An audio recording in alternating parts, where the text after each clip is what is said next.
Hello friends, നമ്മളിൽ പലർക്കും വ്യക്തമായ രാഷ്ട്രീയമുള്ളവരാണ്. പക്ഷേ അന്ധമായ രാഷ്ട്രീയമുള്ളവർ വളരെ കുറവായിരിക്കും. അത്തരത്തിൽ അന്ധമായ രാഷ്ട്രീയം ഇല്ലാതിരിക്കുന്ന ഒരു പറ്റം ആൾക്കാർ ഉള്ള നമ്മുടെ നാട്ടിൽ ഒരുവിധം ആൾക്കാർ എല്ലാവരും അംഗീകരിക്കുന്ന ഒരു വസ്തുതയുണ്ട്.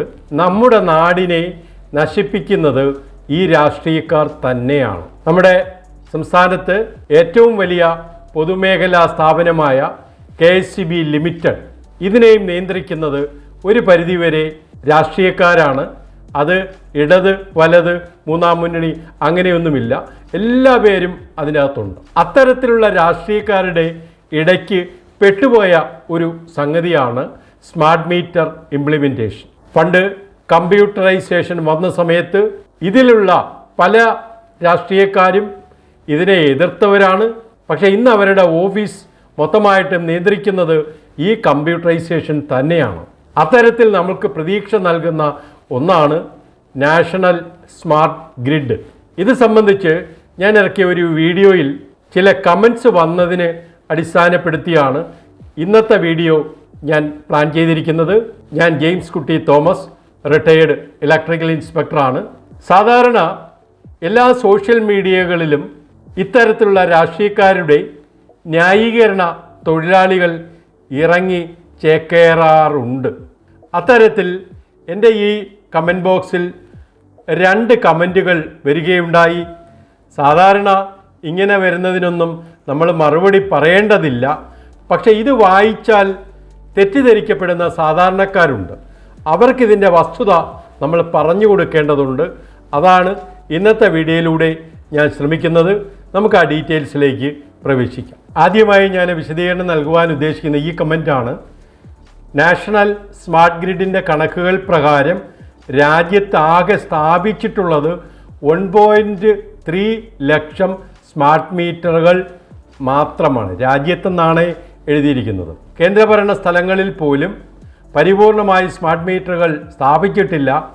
1.3 ലാക്സ് സ്മാർട്ട് മീറ്ററുകൾ ഈ രാജ്യത്ത് സ്ഥാപിച്ചത് കഴിഞ്ഞ 6 വർഷങ്ങൾ കൊണ്ടാണ്. ആ സ്ഥിതിയിൽ രാജ്യത്തെ 37 കോടിയോളം വരുന്ന ഉപഭോക്താക്കൾക്ക് സ്മാർട്ട് മീറ്റർ 2 വർഷത്തിനുള്ളിൽ സ്ഥാപിക്കും എന്നൊക്കെ പറഞ്ഞാൽ അത് നമ്പാൻ കഴിയുന്നതാണോ? സത്യത്തിൽ നമ്മളെയൊക്കെ വളരെയധികം തെറ്റിദ്ധരിപ്പിക്കുന്ന തരത്തിലുള്ള കമൻറ്റുകളാണിത്.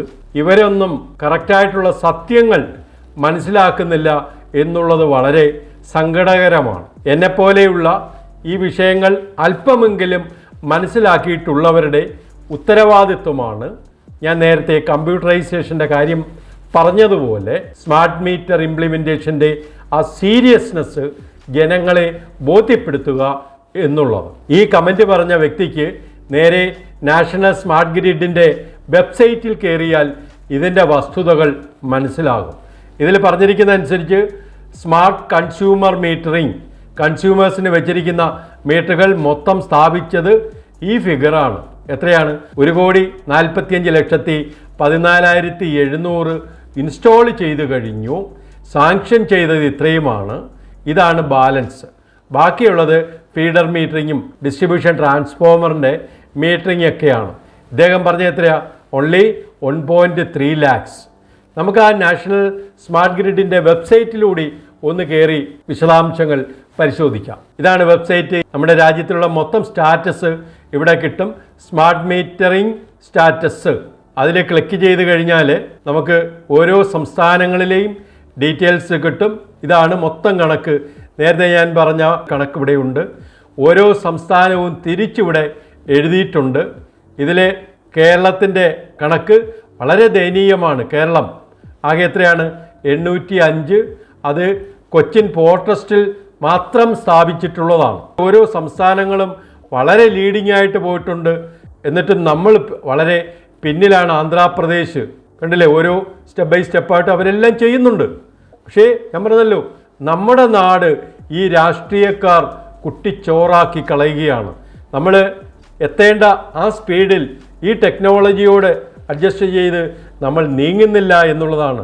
നമ്മുടെ രാജ്യത്ത് ഇലക്ട്രിസിറ്റി ആക്ട് 2003 വന്നപ്പോൾ kserc കമ്പനി ആക്കണമെന്ന് ഡയറക്ഷൻ കൊടുത്തിട്ട് എത്ര നാൾ കഴിഞ്ഞാണ് ഇത് കമ്പനി ആക്കിയത് എന്നുള്ളത് നമുക്കറിയാവുന്ന കാര്യമാണ്. പക്ഷേ ഇപ്പോഴും KSB എന്നുള്ളത് ഒരു എല്ല് ചേർത്തു എന്നല്ലാതെ വലിയ വ്യത്യാസങ്ങളൊന്നുമില്ല എന്നുള്ള സത്യം നമുക്കറിയാവുന്ന കാര്യവുമാണ്. ഇതാണ് ആദ്യത്തെ കമൻറ്റിലുള്ള എൻ്റെ മറുപടി. നമുക്ക് അടുത്തതിലേക്ക് പ്രവേശിക്കാം. TOD മീറ്ററിന് 21 കോടി മതി. സ്മാർട്ട് മീറ്റർ ടെൻഡർ ചെയ്തപ്പോൾ 9,000 കോടിയാണ് ചിലവ് വന്നത്. അതായത് 200 രൂപ ബില്ലിൽ മീറ്റർ വാടക വരും. നിലവിലുള്ള 1000 കോടിയുടെ മീറ്റർ വെയിറ്റ് ആകും. 21 കോടിയാണോ 1000 കോടിയാണോ നഷ്ടം? ഘട്ടം ഘട്ടമായി സ്മാർട്ട് മീറ്റർ വരുന്നു. 3 ലക്ഷം മീറ്റർ ഉടനെ വരുന്നു. ഇതിൽ പറഞ്ഞിരിക്കുന്ന 21 കോടി എന്താണെന്നും ഈ 3 ലക്ഷം എന്താണെന്നുമൊക്കെ എൻ്റെ തൊട്ട് മുമ്പിലത്തെ വീഡിയോയിൽ പറഞ്ഞിട്ടുണ്ട്. ഇതിൽ മൊത്തം 9,000 കോടി വരുമെന്നാണ് ഇദ്ദേഹം അഭിപ്രായപ്പെട്ടിരിക്കുന്നത്. ഇതിനെ വാടക 200 രൂപ ഇദ്ദേഹം തന്നെ തീരുമാനിച്ചിട്ടുണ്ട്. ഇതിൻ്റെ സത്യങ്ങൾ എന്താണെന്ന് നമുക്കൊന്ന് പരിശോധിക്കണം. ഇതാണ് സ്മാർട്ട് മീറ്ററിൻ്റെ വാടക സംബന്ധിച്ചുള്ള കാര്യങ്ങൾ. നമ്മൾ ഏത് മെത്തേഡ് ഇവിടെ സ്വീകരിക്കുന്നോ ആ മെത്തേഡിനനുസരിച്ചാണ് അതിൻ്റെ എക്സ്പെൻസ് വരുന്നത്. ഈ RDSS പദ്ധതി പ്രകാരമാണ് നമ്മളിത് നടപ്പാക്കുന്നത്. അതിൽ ഏത് രീതിയിൽ നമ്മളിത് നടപ്പാക്കുന്നോ അതിനനുസരിച്ച് ജനങ്ങളിൽ ഇതിൻ്റെ ഒരു ബാധ്യത വരുമെന്നുള്ളത് ഉറപ്പാണ്. പക്ഷേ ജനങ്ങൾക്ക് ഇതിൻ്റെ ബാധ്യത വരാത്ത തരത്തിലാണ് ഈ RDSS ഡിസൈൻ ചെയ്തിരിക്കുന്നത്. RDSS പ്രാഥമികമായി സ്മാർട്ട് മീറ്ററുകളുടെ യൂട്ടിലിറ്റി അല്ലെങ്കിൽ മൂന്നാം കക്ഷി ഉടമസ്ഥതയെ പ്രോത്സാഹിപ്പിക്കുന്നു. അതായത് ഈ സ്മാർട്ട് മീറ്ററുകൾ ഒന്നുകിൽ യൂട്ടിലിറ്റി, അതായത് ഡിസ്കോംസ്, അതല്ലെങ്കിൽ ഒരു തേർഡ് പാർട്ടി, അവർക്കാണ് ഇതിൻ്റെ ഉത്തരവാദിത്വം കൊടുക്കുന്നത്. ഉപഭോക്താക്കൾ വാടകയ്ക്കെടുക്കുകയോ പ്രീപെയ്ഡ് സിസ്റ്റത്തിൻ്റെ ഭാഗമാവുകയോ ചെയ്യുന്നു. സർക്കാർ ധനസഹായത്തിലൂടെ ഇൻസ്റ്റലേഷൻ സബ്സിഡി നൽകി ഉപഭോക്താക്കൾക്കുള്ള സാമ്പത്തിക ഭാരം കുറയ്ക്കുന്നതിനാണ് പദ്ധതി രൂപകൽപ്പന ചെയ്തിരിക്കുന്നത്. ഇത് നിങ്ങൾ വായിച്ചാൽ മതി. ഇതിൻ്റെ അകത്ത് കൂടുതലും സാധാരണ ജനങ്ങളിൽ ഇതിൻ്റെ ബാധ്യത വരാത്ത തരത്തിലാണ് ഈ RDSS പ്ലാൻ ചെയ്തിരിക്കുന്നത്. പക്ഷേ കേരളത്തിൽ നടപ്പാക്കുന്നത് ടോട്ടക്സ് മാതൃകയിലല്ല, ക്യാപെക്സ് മാതൃകയിലാണ്. അപ്പോൾ KSBയുടെ ഫണ്ട് തന്നെയാണ് ഇതിന് ഉപയോഗിക്കുന്നത്. KSBയുടെ ഫണ്ടെന്ന് പറഞ്ഞാൽ ജനങ്ങളുടെ ഫണ്ടാണ്, ജനങ്ങളുടെ പണമാണ്. അതുകൊണ്ട് താരിഫ് രൂപത്തിൽ അല്ലെങ്കിൽ വൈദ്യുതി വിലയുടെ ഉയർച്ച രൂപത്തിൽ നമ്മളിൽ ഇത് നാളെ ഒരു ഭാരമായി വരും എന്നുള്ളത് തീർച്ചയാണ്. പക്ഷേ അതിപ്പോഴേ നടപ്പാക്കുവാൻ പോകുന്ന ഈ 3 ലക്ഷം മീറ്ററുകൾക്ക് മാത്രമാണ്. കാരണം ഇവർ അടുത്ത ഫേസുകൾ, അടുത്ത പദ്ധതികൾ പ്ലാൻ ചെയ്തിട്ടില്ല.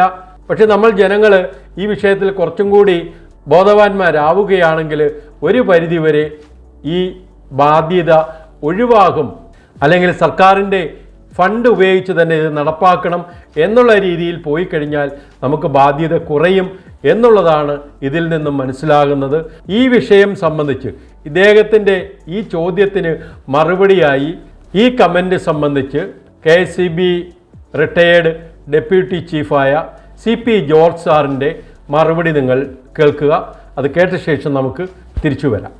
ഇത്തരം വിവരദോഷത്തിനൊക്കെ എന്താ മറുപടി പറയണമെന്നറിയില്ല. ശരിക്കും ഇതൊന്നും മറുപടി അർഹിക്കുന്നില്ല, എങ്കിലും പറയാതിരിക്കാൻ വയ്യല്ലോ.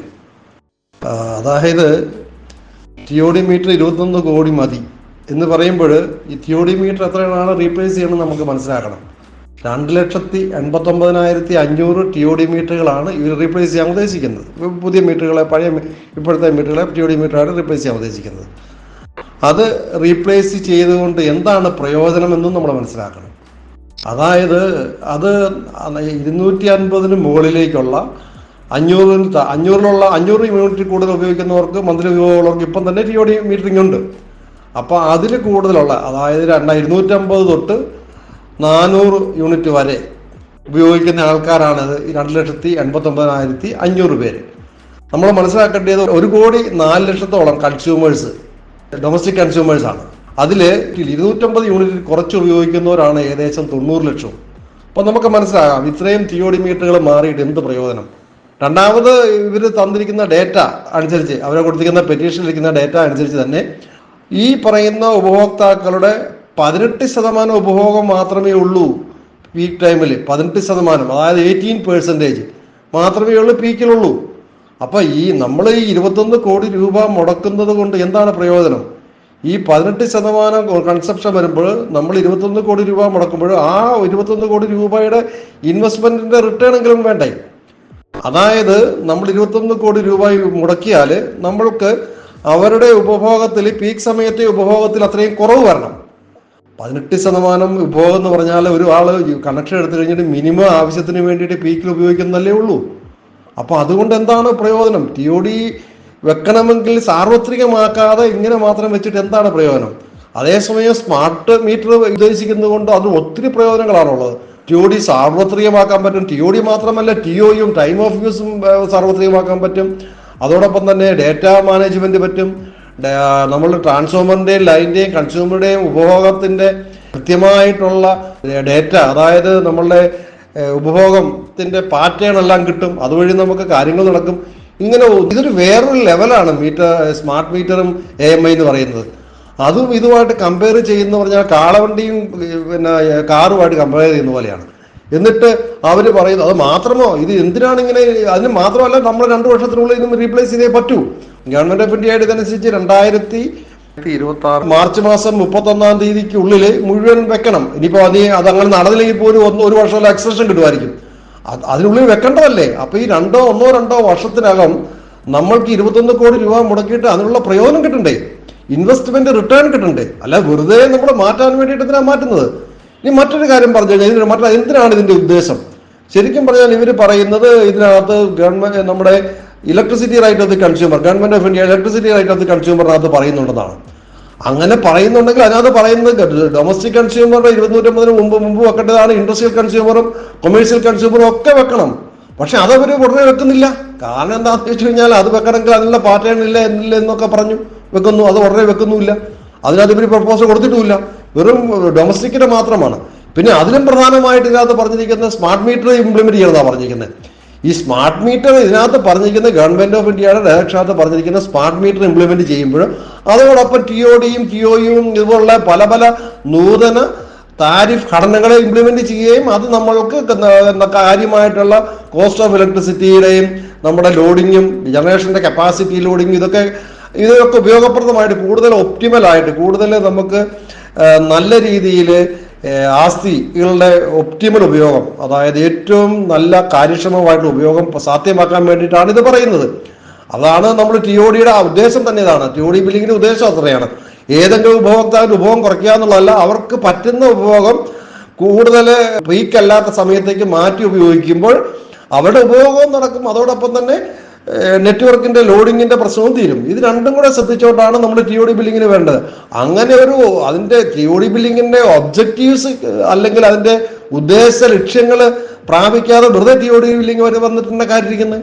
അപ്പൊ അത് വെറും ചെലവ് മാത്രമാവുന്നു എന്നുള്ള അവസ്ഥ. അപ്പൊ വേറൊരു കാര്യം നമുക്ക് പറയാനുള്ള, ഇപ്പോഴത്തെ കാലത്ത് ആരാണ് ഏത് മാനുഫാക്ചറാണ് TOD മീറ്റർ ഇപ്പോൾ ഉണ്ടാക്കുന്നത്? ഇല്ല.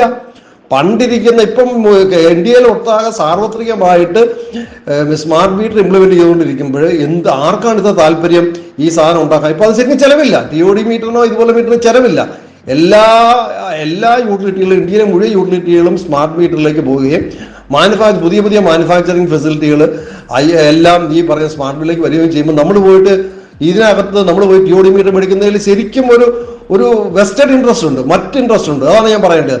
കാരണം വെച്ച് കഴിഞ്ഞാൽ ഇത് ചിലവാകാതെ കിടക്കുന്ന TOD മീറ്റർ ചിലവാക്കി കഴിഞ്ഞാൽ ആൾക്കാർക്ക് അതിനുള്ള ബെനിഫിറ്റുകൾ കിട്ടും ഈ പറയുന്ന ഓർഡർ കൊടുക്കുന്നവർക്ക്.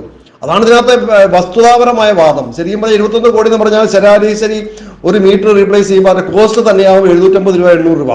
പിന്നെ അത് എടുത്തുകൊണ്ട് പോയി പഴയ മീറ്റർ മാറി തിരിച്ചു വരുമ്പോൾ അതിന് കോൺട്രാക്ട് കൊടുക്കുകയാണെങ്കിൽ പെർ മീറ്ററിന് വീണ്ടും ഒരു 250 രൂപ 300 രൂപ ആവും.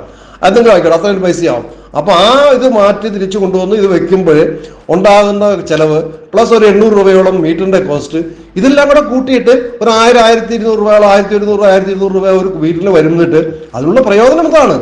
നമ്മുടെ 2 മാസം കൊണ്ട് ഇത് റീപ്ലേസ് ചെയ്യാനായിട്ടുണ്ട്. ഇത് ആ മീറ്റർ ഇവിടെ സ്ക്രാപ്പ് ചെയ്യലേ പറ്റുള്ളൂ. ഇതിന്റെ ഉദ്ദേശം ഇതാണ്. അപ്പൊ അത് വളരെ കൃത്യമാണ് നമുക്ക് പറയാൻ പറ്റും. ഇത് ശരിയായിട്ടുള്ള ഇതല്ല. ഇതുപോലുള്ള ആൾക്കാർ എന്തുകൊണ്ടാണ് ഇതിനെയൊക്കെ പിന്തുണയ്ക്കുന്നത് അറിയില്ല. ഇതിന് വിവരദോഷം എന്ന് മാത്രമേ പറയാൻ പറ്റുള്ളൂ.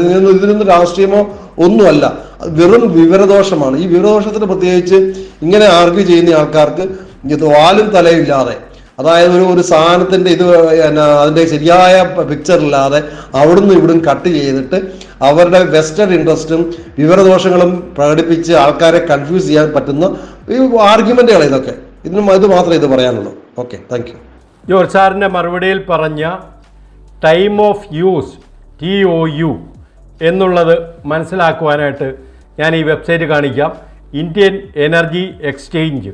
ഇതിൽ നമ്മൾ ഓരോ നിമിഷവും വരുന്ന വൈദ്യുതിയുടെ വിലയാണ് ഇവിടെ കാണിക്കുന്നത്. ഞാൻ അതിൻ്റെ ഇപ്പോഴുള്ള വില ഞാനൊന്ന് കാണിക്കാം. ഇത് എടുത്തിരിക്കുന്നത് ഈ മെനുവിൽ നിന്നാണ്. അതിലെ റിയൽ ടൈം ഡേറ്റ എടുത്തു. ഈ കാണിക്കുന്ന ഇന്നത്തെ ഡേറ്റയാണ്. രാത്രി 12 മണി, 1 മണി, അങ്ങനെ ഇപ്പോൾ 8 മണിയായി. 8 മണിക്കുള്ള റേറ്റാണ് ഈ കാണിച്ചിരിക്കുന്നത്. ഇപ്പോഴെത്രയാണ് വില? ഇപ്പോൾ വൈദ്യുതിയുടെ വില 1 യൂണിറ്റിന് 3 രൂപ 29 പൈസയാണ്. കണ്ടില്ലേ? ഇതേപോലെ നമുക്ക് അതാത് സമയങ്ങളിലുള്ള വിലയ്ക്കനുസരിച്ച് വലിയ വലിയ കമ്പനികൾ ഇപ്പോൾ വിലയ്ക്ക് നാളത്തേക്കുള്ള വൈദ്യുതി ഇന്ന് തന്നെ പർച്ചേസ് ചെയ്യുന്ന ചില രീതികൾ ഓൾറെഡി ഉണ്ട്. നമ്മൾ ഈ സ്മാർട്ട് മീറ്റർ സിസ്റ്റത്തിലേക്ക് പോവുകയാണെങ്കിൽ ഈ പറഞ്ഞ TOU time of use tariff, നമ്മൾ TOD താരിഫ് എന്ന് പറയുന്നത് പോലെ മറ്റൊന്നാണ് TOU. ടൈമിനനുസരിച്ച് ഈ വരുന്ന വ്യത്യാസത്തിനനുസരിച്ച് വൈദ്യുതി ഒരുപക്ഷെ ട്രേഡ് നടത്തുവാൻ വരെ നമുക്ക് പറ്റുമെന്നുള്ളതാണ്. ഇത് കൂടാതെ ധാരാളം പ്രയോജനങ്ങൾ നമുക്ക് ഈ സ്മാർട്ട് ഗ്രിഡ് ഇംപ്ലിമെൻറ്റേഷൻ വഴി ഉണ്ട്. ഈ വസ്തുത ഞാൻ കഴിഞ്ഞ വീഡിയോയിൽ പറഞ്ഞതുപോലെ അല്പം ഹൈടെക് ആയതുകൊണ്ട് സാധാരണ ജനങ്ങൾക്കിത് മനസ്സിലാക്കിയെടുക്കുവാൻ അല്പം ബുദ്ധിമുട്ടാണ്. അതുകൊണ്ടും കൂടെയാണ് എന്നെപ്പോലെയുള്ളവർ ഈ കാര്യങ്ങൾ നിങ്ങളെ സാധാരണക്കാരെ ബോധ്യപ്പെടുത്തുവാൻ വീണ്ടും വീണ്ടും ശ്രമിക്കുന്നത്. ഇതിൽ സംസാരിച്ച ജോർജ് സാറ് ഈ വിഷയത്തിൽ വളരെ ഡീപ്പായി നോളജുള്ള വ്യക്തി ആണ്. ഞങ്ങൾക്ക് കേരള ഡൊമസ്റ്റിക് സോളാർ പ്രൊസ്യൂമേഴ്സ് കമ്മ്യൂണിറ്റിയിൽ ഇത് സംബന്ധിച്ച് ധാരാളം ക്ലാസ്സുകൾ തന്ന് ഞങ്ങൾ ഓരോരുത്തരും ഇത് പഠിച്ചുകൊണ്ടിരിക്കുകയാണ്. നമുക്കൊക്കെ അറിഞ്ഞുകൂടാത്ത ഒരുപാട് സത്യങ്ങൾ ഇതിൻ്റെ അകത്തുണ്ട്. ഞാൻ ആദ്യം പറഞ്ഞതുപോലെ നമ്മുടെ നാടിനെ നശിപ്പിക്കുന്നത് ഈ രാഷ്ട്രീയക്കാർ തന്നെയാണ്. നമ്മുടെ സമൂഹത്തിൽ നിന്നും കുറച്ചു പേരെങ്കിലും ഇതിന് ബദലായിട്ട് മുന്നോട്ട് വരണം. ഇതാണ് ഇന്നത്തെ ഈ വീഡിയോയിലുള്ള എനിക്ക് തരുവാനുള്ള മെസ്സേജ്. ദയവായി ഈ ഇൻഫർമേഷൻ കൂടുതൽ ആൾക്കാരിലേക്ക് ഷെയർ ചെയ്യുക. മറ്റൊരു ഇൻഫർമേഷനുമായി വീണ്ടും വരാം. ക്ഷമയോടെ ഈ വീഡിയോ ശ്രദ്ധിച്ചതിന് ഞാൻ നന്ദി പറയുന്നു. Thank you.